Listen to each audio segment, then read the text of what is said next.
Kõik sai alguse sellest, et hakkasin korrastama oma mälupulgal paiknevat pildigaleriid. Õnnetuseks kustutasin aga vale pildi.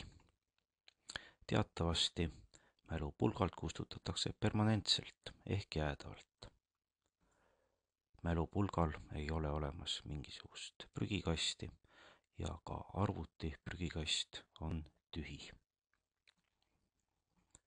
Kiire otsing internetis märksõnaks Andiliit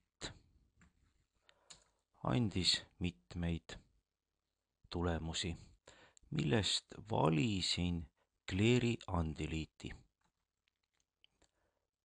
Peale programmi allalaadimist ja installeerimist käivitasin Cleary Andiliiti.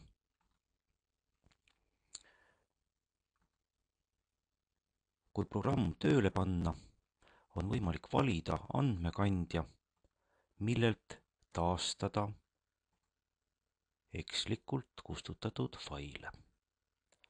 Fail on vaja märgistada ja taastamisel välja valida asukoht, kuhu paigutada. Töölauale. Kui see pilt siit avada, siis on täies hiilguses näha kaunis ennistatud pilt. Samamoodi on võimalik taastada ka kõiki teisi kustutatud faile, mis ei ole üle kirjutatud uue infoga.